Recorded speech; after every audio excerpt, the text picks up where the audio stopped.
नमस्कार दोस्तों, और आप सभी का हार्दिक स्वागत है हमारे इस पावन कथा चैनल पर, जहां हम आपके लिए लेकर आते हैं ऐसी दुर्लभ और प्रेरणादायक कथाएं जो सिर्फ सुनने के लिए नहीं भक्तों, बल्कि जीवन को बदलने के लिए होती है। आज हम लेकर आए हैं बुधवार व्रत की एक ऐसी अद्भुत कथा जिसमें छुपा है अहंकार, दंड, पश्चाताप और परिवर्तन का गहरा रहस्य। यह कहानी है दो भाइयों की, जहां एक ने धर्म को अपनाया और दूसरे ने घमंड में आकर अपनी पहचान ही खो दी। लेकिन फिर जो हुआ वह चमत्कार से कम नहीं था भक्तों। तो इस कथा को अंत तक जरूर सुनिए, क्योंकि हर मोड़ पर आपको कुछ ऐसा सीखने को मिलेगा जो शायद आपने पहले कभी महसूस नहीं किया होगा। चलिए शुरू करते हैं आज की यह पावन और मन को छू लेने वाली कथा। प्राचीन काल की बात है, जब आर्यवत के मध्य भाग में बसा माधवपुर नगर अपनी समृद्धि, व्यापारिक कुशलता और सांस्कृतिक वैभव के लिए दूर दूर तक प्रसिद्ध था। उस नगर की गलियों में सुबह होते ही व्यापारियों की आवाजें गूंजने लगती थी। मंदिरों में घंटियों की ध्वनि वातावरण को पवित्र बना देती थी, और लोग अपने अपने कार्यों में लगे रहते हुए भी धर्म और मर्यादा का पालन करना नहीं भूलते थे। उसी नगर में दो भाई रहते थे, जिनका नाम था सूरज और चंद्र। दोनों एक ही परिवार में जन्मे थे, लेकिन उनके स्वभाव में आकाश पाताल का अंतर था। सूरज बड़ा भाई था और वह अत्यंत शांत, धैर्यवान तथा धर्मपरायण व्यक्ति था। वह हमेशा यह मानता था कि जीवन में जो कुछ मिलता है वह समय और भाग्य के अनुसार ही मिलता है, इसलिए उसे पाने के लिए अधर्म का सहारा लेना व्यर्थ है। उसके विपरीत छोटा भाई चंद्र अत्यंत चतुर, चपल और लोभी स्वभाव का था। उसे लगता था कि संसार में सीधे राह चलकर कोई आगे नहीं बढ़ सकता, और सफलता पाने के लिए चालाकी, छल और अवसर का फायदा उठाना ही सबसे सही तरीका है। यही सोच धीरे धीरे उसके व्यवहार में भी झलकने लगी थी, क्योंकि वह अपने लाभ के लिए किसी का भी नुकसान करने में संकोच नहीं करता था। और कई बार उसकी वाणी भी इतनी कठोर हो जाती थी कि उसके अपने ही लोग उससे दूर होने लगते थे। चंद्र की पत्नी एक सरल और समझदार स्त्री थी, जो अक्सर उसे समझाने की कोशिश करती थी कि धन से बड़ा धर्म होता है, और किसी का दिल दुखाकर प्राप्त की गई सफलता कभी अस्थायी नहीं होती। लेकिन चंद्र उसकी बातों को हल्के में लेकर हंस देता और कहता कि दुनिया भावनाओं से नहीं, बल्कि बुद्धि और चालाकी से चलती है।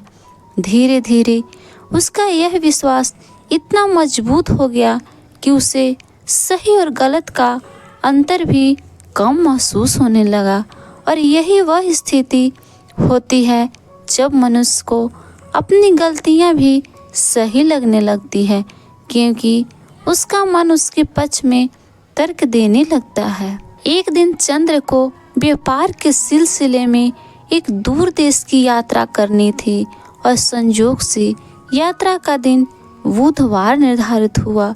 उसी सुबह जब वह अपने घोड़े पर सवार होकर निकलने वाला था, तब नगर के राजगुरु वहां आए और उन्होंने उसे रोकते हुए शांत स्वर में कहा कि पुत्र, यह दिन बुध देव को समर्पित है, और इस दिन उत्तर दिशा की यात्रा तथा किसी निर्बल का अपमान करना अशुभ फल दे सकता है। इसलिए तुम आज का दिन यहीं रहकर पूजा पाठ में लगाओ। लेकिन चंद्र के मन में पहले से ही अपनी योजना को लेकर उत्साह था और उसे लगा कि यह केवल अंधविश्वास है। इसलिए उसने राजगुरु की बात को अनसुना कर दिया। और जब मन में अहंकार अधिक होता है तो भक्तों सलाह भी बंधन जैसी लगने लगती है। ठीक उसी समय उसके घर के बाहर एक निर्धन वृद्धा आई, जिसने हाथ जोड़कर उससे 2 मुट्ठी अन्न मांगा। वो बहुत कमजोर थी और उसकी आंखों में भूख साफ झलक रही थी।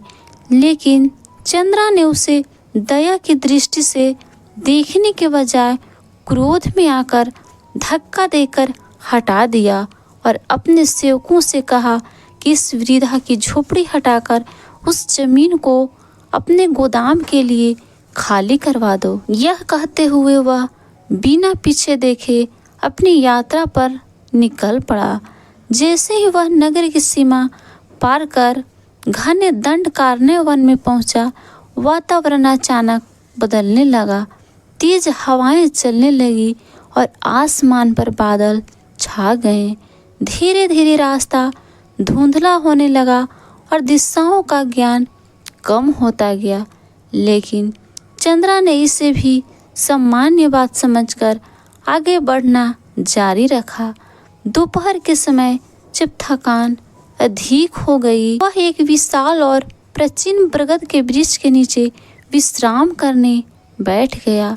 तभी वहां एक तेजस्वी तपस्वी प्रकट हुए, जिनकी आंखों में अद्भुत चमक थी और जिनकी उपस्थिति मात्र से वातावरण में एक अलग ही शांति फैल गई। उन्होंने शांत स्वर में चंद्र से जल मांगा, लेकिन चंद्र जो पहले से ही अपने विचारों में उलझा हुआ था, उसने कर्कश स्वर में उत्तर दिया कि मैं यहाँ अपने काम में व्यस्त हूँ और तुम्हें केवल जल की चिंता है। आगे बढ़ो और मुझे परेशान मत करो। तपस्वी ने उसकी ओर देखा और मुस्कुराते हुए कहा कि जब बुद्धि पर अहंकार का पर्दा पड़ जाता है, तब मनुष्य स्वयं को सबसे बड़ा समझने लगता है। लेकिन वही स्थिति उसके पतन का कारण बनती है। इतना कहकर वे अदृश्य हो गए। चंद्र को लगा कि यह केवल एक साधारण साधु था, लेकिन जैसे ही वह उठकर आगे बढ़ने लगा, उसे एक अजीब सा अनुभव हुआ। उसके मन में भ्रम उत्पन्न होने लगा और उसे यह याद नहीं रहा कि वह कहाँ से आया है और उसे कहाँ जाना है। कुछ ही क्षणों में उसकी स्मृति धुंधली पड़ गई और वह अपना नाम तक भूल गया। उसके महंगे वस्त्र फटने लगे और वह एक उन्मादी व्यक्ति की तरह जंगल में भटकने लगा। यह वही क्षण था भक्तों, जब उसे यह समझ आने लगा कि जब बुद्धि साथ छोड़ देती है तो मनुष्य के पास कुछ भी नहीं बचता, क्योंकि उसकी सारी पहचान उसी पर आधारित होती है। इधर माधवपुर में एक विचित्र घटना घटी। उसी समय घर के द्वार पर एक व्यक्ति आया जो बिल्कुल चंद्र जैसा दिखता था। उसकी आवाज़, चाल ढाल और रूप रंग सब कुछ वैसा ही था। परिवार वालों ने उसे ही चंद्र समझ लिया, लेकिन उसके व्यवहार में जमीन आसमान का अंतर था, क्योंकि वह अत्यंत विनम्र और दयालु था भक्तों। उसने आते ही उस वृद्धा को बुलाकर उसकी जमीन वापस कर दी और उसे धन देकर सम्मानपूर्वक विदा किया। उसने नगर के मंदिरों में दान देना शुरू किया और लोगों की सहायता करने लगा। सूरज यह देखकर आश्चर्यचकित था, लेकिन उसे लगा कि शायद यात्रा के संकल्प ने उसके भाई के भीतर परिवर्तन ला दिया है।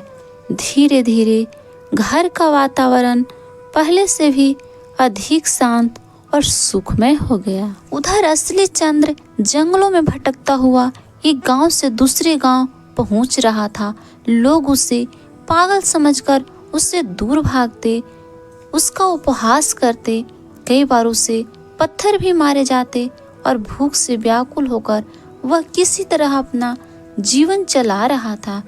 धीरे धीरे उसे अपने कर्मों का परिणाम समझ में आने लगा, क्योंकि अब उसे वही व्यवहार सहना पड़ रहा था जो उसने दूसरों के साथ किया था।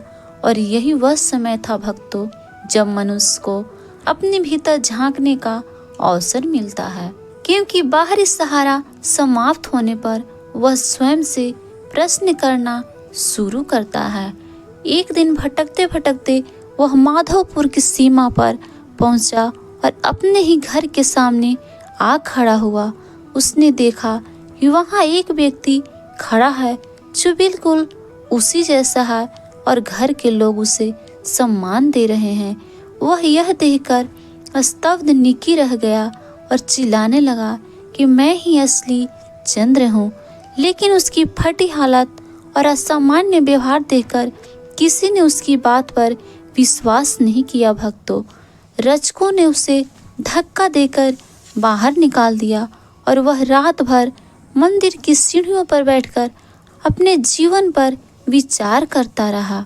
अगले दिन बुधवार था और सूरज ने अनुभव किया कि सब कुछ ठीक होने के बावजूद भी कहीं न कहीं कोई रहस्य छिपा हुआ है। उसने पूरे विधि विधान से बुधदेव का व्रत और पूजन शुरू किया और सच्चे मन से प्रार्थना की। संध्या के समय जब वह आरती कर रहा था, तब मंदिर में एक तेज प्रकाश प्रकट हुआ और उसमें से बुधदेव प्रकट हुए। उन्होंने कहा कि जिसे तुम अपना भाई समझ रहे हो वह केवल मेरी माया है और तुम्हारा वास्तविक भाई अपने कर्मों का फल भोग रहा है। सूरज ने विनम्र होकर उनसे क्षमा मांगी और अपने भाई के लिए दया की याचना की।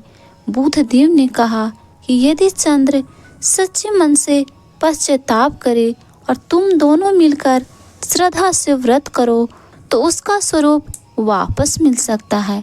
यह सुनते ही सूरज तुरंत मंदिर की सीढ़ियों की ओर दौड़ा और वहां बैठे उस भिखारी को गले लगा लिया।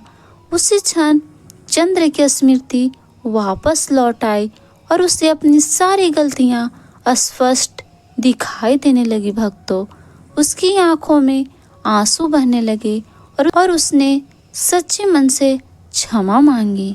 तुरंत ही घर के भीतर मौजूद माया रूप समाप्त हो गया और चंद्र अपने वास्तविक स्वरूप में लौट आया। उस दिन के बाद उसके जीवन में गहरा परिवर्तन आ गया, क्योंकि अब वह समझ चुका था कि बुद्धि का सही उपयोग ही मनुष्य को महान बनाता है। उसने हर बुधवार को व्रत रखना शुरू किया, दान करना शुरू किया और अपनी वाणी तथा व्यवहार पर नियंत्रण रखना सीख लिया। माधवपुर में यह कथा पीढ़ी दर पीढ़ी सुनाई जाने लगी कि बुधवार केवल व्यापार नहीं बल्कि विवेक, संयम और करुणा का दिन है। भक्तों, और जो भी इस कथा को श्रद्धा से सुनता है उसके जीवन में धीरे धीरे वह समझ विकसित होने लगती है जो उसे सही मार्ग की ओर ले जाती है। यह थी बुधवार व्रत की यह अद्भुत और दुर्लभ कथा। अगर इस कहानी से आपको यह समझ आया हो कि बुद्धि का सही उपयोग ही जीवन को सही दिशा देता है, तो इस कथा को अपने जीवन में जरूर उतारिए भक्तों, क्योंकि जब तक इंसान अपनी गलती को स्वीकार नहीं करता तब तक बदलाव संभव नहीं होता। और जब मन बदल जाता है तो भाग्य भी बदलने में देर नहीं लगती। भक्तों, अगर आपको यह कथा पसंद आई हो तो वीडियो को लाइक करें, शेयर करें और ऐसे ही और धार्मिक व प्रेरणादायक कथाओं के लिए हमारे चैनल भक्ति टून को सब्सक्राइब करना ना भूलें। अंत में हे बुद्धदेव, हमारी बुद्धि को शुद्ध करें, हमें सही मार्ग दिखाएं और हमारे जीवन से अज्ञान और अहंकार को दूर करे। ओम बुधाय नमः।